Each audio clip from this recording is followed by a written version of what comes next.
Now we're going to do water and labels as a non-inventory part. And this is why this example will basically cover most of the stuff we're talking about, because you're going to see all these moving parts. So I'm going to go to add new, and then I'm going to create a non-inventory part, and we're going to call this water. We'll do H2O to just make it fun here.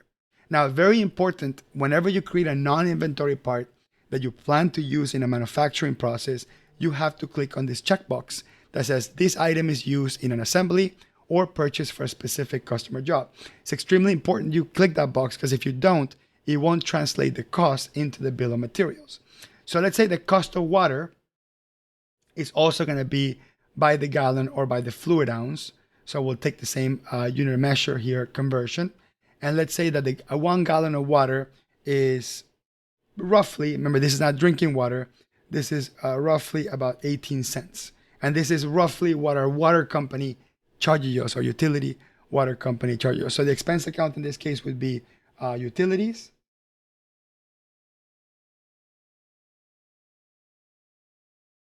Okay, so I'm going to create utilities, and then I'll create a sub account called water, just to make it just really easy to read.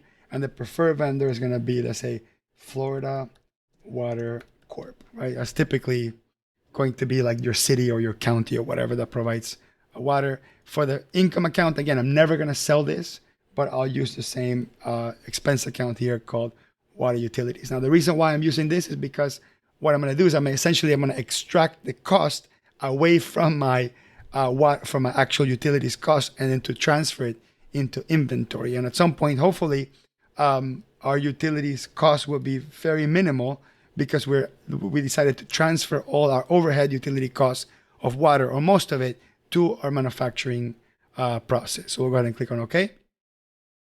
There we go.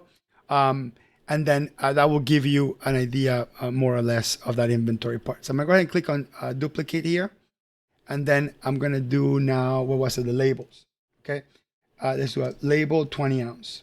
So for a label 20 ounce, we're going to use an each unit, because let's say we buy them by the unit, but also by the roll.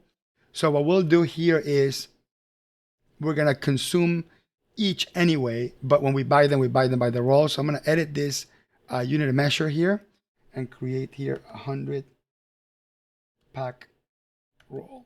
Okay, we're going to call it 100 roll, and that would be 100. So this is going to be useful, because when we're buying them in rolls of 100, but when we consume them by the each, even though this is still a non-inventory part. Okay, so expense account. Now I'm going to use a cost of goods sold account called labels. So I'm just going to create a plain cost of goods sold account called labels, and then click on save and close. And let's say in this case, a roll of the label is, let's say, $19. So then this would be $19 divided by 100. So it's 19 cents per label. We're going to buy this from Miami Printers LLC. Okay. So we're obviously sourcing all these things from different places. Okay. So we're going to go ahead and click on OK. There we go. So we got our water and our labels, and now let's do the big one, which is labor. Now I'm going to wait until a little later on in the webinar to cover the labor piece, but I'm going to include it nonetheless. So I'm going to go to new, and then I'm going to create two types of labor. Okay. So I'm going to go into a service, and I have to click on this checkbox that says this service is used in an assembly or performed by a subcontractor or partner. You just have to enter it. So we're going to do labor 1 and labor 2. And basically we're going to have some employees that get paid $20 an hour, and then we have other employees that get paid whatever, $12 an hour. We're going to have a mixture of that. So we're going to have labor 1, and labor 1, I'll just simplify here and put $20 an hour. Okay. And this would be the cost, $20 an hour. The unit of measure in this case will be time, or we have it here already. Let's do a time here. Actually, I think we already have it. We'll do hour. So the unit of measure is by the hour, but we're also going to have minutes. Okay, so we do minutes. And then how many minutes are there, or how many minutes are there in an hour?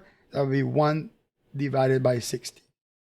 So 0.01667 is how many minutes there are, how many hours there are in 1 minute, 0.01667. Okay, perfect, good. Okay, so we know what our hourly cost is, but we're gonna measure how many minutes it takes of an employee to process a batch of the bottles. So the expense account in this case is gonna be payroll, but really important is under payroll, in this case is under wages. Actually, let me see how this QuickBooks file has it. Let me look at the P&L. Okay, and we have a payroll account called wages. So what I'm going to do in this case is I'm going to create, let's assume that all the manufacturing costs is under wages, and we're going to create a sub account in there that's going to be for our labor allocation. So actually, to make this be a little bit more clear, I'm going to change office manager. I'm going to change this to manufacturing labor wages.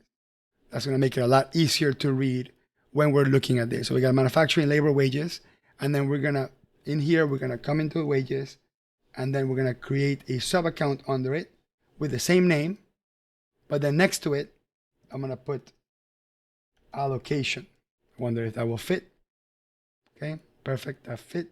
So we're going to have the same name and then the word allocation, which means I'm removing it from there to transfer it over to our inventory costs. No preferred vendor in this case. And for the income account, I'll use the same thing as the expense account.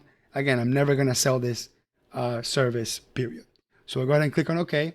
And then we'll duplicate labor 1. Let's duplicate that. And then we'll do labor 2, which is, let's do $13 an hour. Okay, and then we'll do labor 2. Everything else stays the same. And we'll make this 13 an hour. Perfect. So now we've created all the raw components of manufacturing a bottle. So let's go, or a hand sanitizer bottle. So let's go into the inventory assembly item that we created, which is the 20-ounce bottle. No, it's going to be right here. Nope, where's my assembly? There it is, okay? So we're gonna come in here and do a full view of the bill of materials, and then we're gonna enter all the things that go into a single 20-ounce bottle. So the bottle 1, and we're gonna put here 1, and then we're gonna do bottle cap 1. Then we're gonna put, in this case, the ethanol. Okay, and the ethanol is going to be roughly 70% of the 20 ounces. So let's do ounces, and it's going to be 20 ounces in total, but it's 70% of 20 ounces. So we'll do 20 times 0.7. Whoops, that's the wrong place to do it in. Right here. So 20 times 0.7, so 14. So 14 ounces of ethanol go into a single bottle. And as you can tell here, my costing per bottle, it's being calculated the way it should. All right, so the next one's going to be in, what was the next one? It was the glycerin mix. So let's do glycerin mix. Okay, and I say the glycerin mix is about 20% of the 20-ounce bottle. So we're going to go to fluid ounces, and then we'll do, in this case, 20 times 0.2, so 20%. So that'll be 4. So it's going to be 4 ounces of glycerin aloe mix. And then there'll be basically, in this case, the remaining 2 ounces would be water.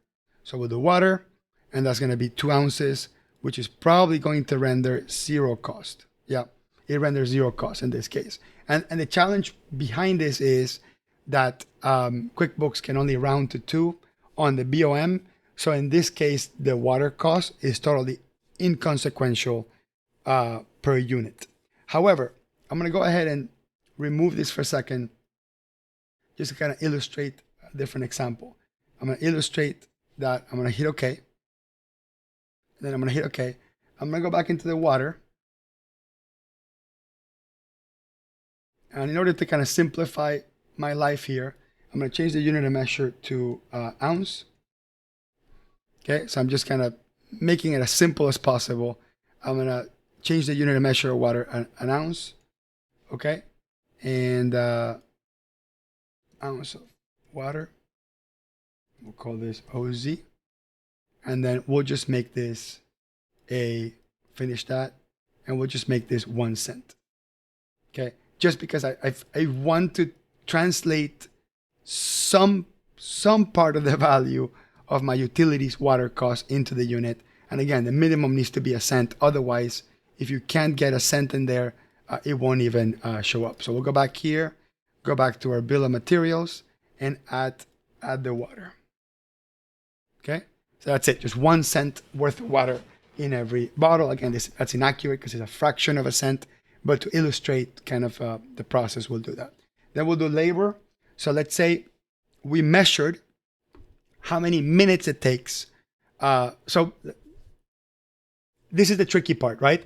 How do we allocate labor to manufacturing? So the best way to do it, I think, first of all, it's an estimate. So that's a really important point. But the best way to do it is, look, if I were to turn the machine on at 9 a.m., turn it off at 5 a.m., and everybody that was working that day would be working on one particular unit, right? Because we're doing continuous for the day, right? Not discrete during the day, but continuous for the day. How many total units could I possibly output if I had everybody working in a single unit? And that would be the closest number you can come up when you estimate the labor. So let's say, for example, we can produce in one day, any given day, we can produce 5,000 bottles. Just to simplify it, we can produce 5,000 bottles in one day. And it takes one full day of a labor one employee, and one full day of two labor two employees to do this. All right, so let's just do the trusty spreadsheet for a second, and you're gonna have to do this with a spreadsheet. QuickBooks cannot do any of this stuff. You can just enter the number at the end. So we got here our total cost of payroll for the employees for the whole day. We have how many units we output, and then we have the cost per unit based on the payroll. And then here we have the fraction of the dollar basically that each one represents. At this point, do you need to go into this level of detail? At this point, all we really need is to know that it costs me approximately 3 cents of labor per unit for one labor hour, for one labor unit, for one type of labor, or 4 cents for another type of labor. So we come here and we do labor one, and in this case, because this is $20 an hour, I would then have to figure out what would be the minute percentages in this case. So my goal is to get here 3 cents. So there you go. Okay, and then we're gonna do labor two. Okay, and then we need to get labor two is gonna be 4 cents, correct? Yeah, 4 cents. Approximately, in this case, approximately a tenth of a minute of this employee to produce one bottle. In other words, in 1 minute, one employee can produce 10 bottles. That's basically what it means. And in this case, it's kind of very similar, but it's 2 employees worth. And that's it. That's how we came up with the number. Again, we did this very back of the napkin Excel type of calculation. This is how we effectively do it. Let's do the labels. Now the labels I'm using, I can use items, or I can use expense accounts. It really doesn't matter. But I'm going to use items either way. So we have this. I'm going to go labels here, which are, in this case, 1 each. Let's say we're going to convert this to a roll. So let's say we're going to get 20 rolls. So we're going to do 20 rolls, and we're going to pay $380 for labels. Beautiful. Notice that this is a non-inventory part, which is perfect. Then we click on save. Let's say that we're also going to pay our utilities bill. So let's go to enter bills, and let's do, I think it was Florida Water Corp. And let's say our utilities bill for the month was $371. And in this case, I'm not even going to use an item. I'll just put utilities water, so I can skip the item usage. I can use it or not use it. If you want to use water here in the unit, you can do that as well. But for simplicity's sake, I'm just going to pay the bill and not have to enter how many ounces or how many units of water we're using in this case. So it's just my utility bill, $371. Okay. So then we're going to click on save. So now I think I should have enough to start the manufacturing process. So let me go into manufacturing and wholesale, inventory activities, build assemblies. Okay. It might be on the inventory menu depending on what version of QuickBooks you have. Click on the drop-down menu, pick my 20-ounce aloe. Okay. I can make, if you look in the bottom right here, I could potentially make up to 1,600 bottles, finished goods with all the inventory stock that I have. But let's say that for the day, and let me put today's date here. Actually, let me put the 16th of December 2025 in the sample file so we can look at it clearly. So let's say on the 16th, we're going to go ahead and manufacture a total of 1,000. Okay, so we did a total of 1,000. All the components that are being used in here are entered, and then I'm going to go ahead and click on save and close. So if I go to my inventory valuation summary, and I go up a date here, I should be able to see that I have 1,000 bottles and bottle caps, and my total manufactured bottles is 1,000. Let's say that in the process, and this is a really important piece, in the process we broke, let's say, 15 bottles and 27 caps. Okay, so because we have them in a bin, all the broken ones are in there. So what you need to do is you need to now immediately make an inventory adjustment. So we're going to go into inventory adjustment. So let's do an inventory adjustment, and let's say on the same 16th, and we're going to have a cost of goods sold account in this case, and we're going to call this, let's call it, I'm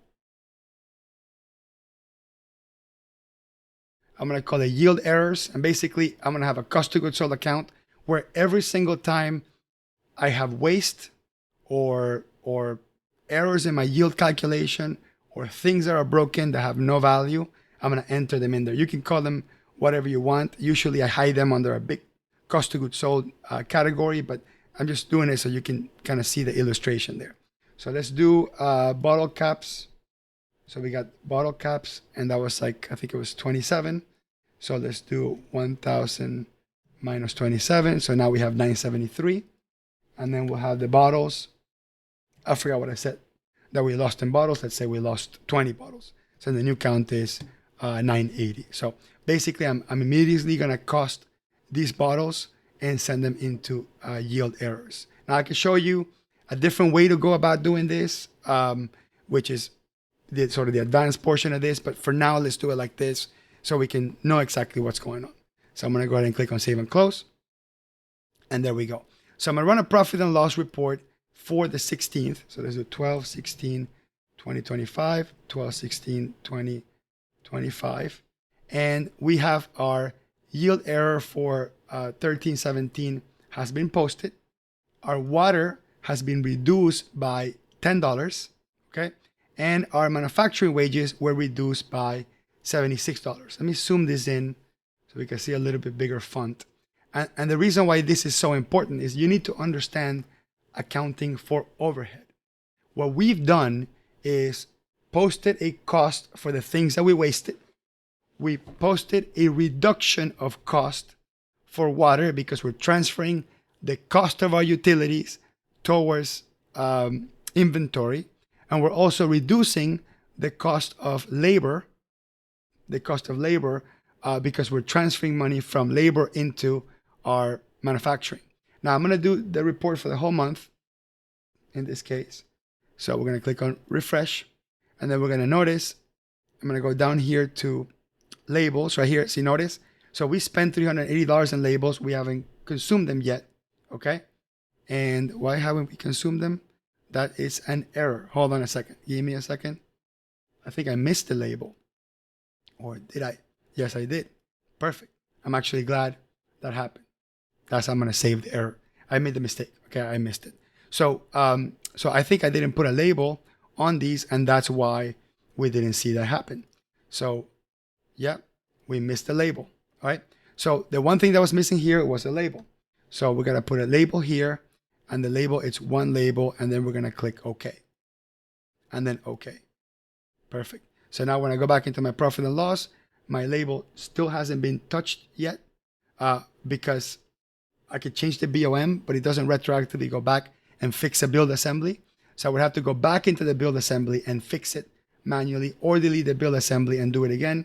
You can do either one. Let me go back to my build assembly, and I'm going to click on previews and add my label that I missed there. Okay, so this would be 1,000 labels. So I could just manually add that in there and fix my build assembly on the fly.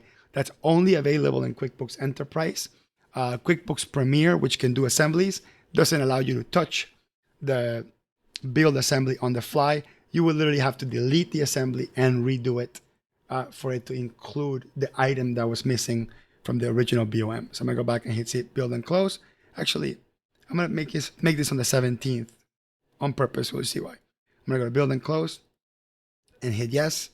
And then let me push my profit and loss to the 17th. Click on refresh. And then let's put the 16th to the 17th. There we go. So now we see a reduction of our label cost for $190. So now we see exactly what's going on in our cost of goods sold. Now I'm going to go back to the beginning of the month again. Click on refresh. Here are my labels, which are $190. If I double click on the labels, I can see my original purchase of labels that went straight to cost of goods sold. And then I see the reduction of labels of the consumption of a non-inventory part. So this is the consequence of taking a non-inventory part out of your P&L to adjust it into your inventory asset. Okay, we're going to go down here and go to our wages, and we see that what we actually paid our employees was $2,250. Okay, and then you have the negative 76.69. Now the reason why I created a separate account is because, you know, maybe in my tax return altogether, I don't want to see that adjustment, or I want to make the adjustment somewhere else, or I don't want to distort my actual payroll cost just because I'm transferring overhead from my labor up to my inventory. So I want to make it very easy, very clear, just in case I want to adjust it.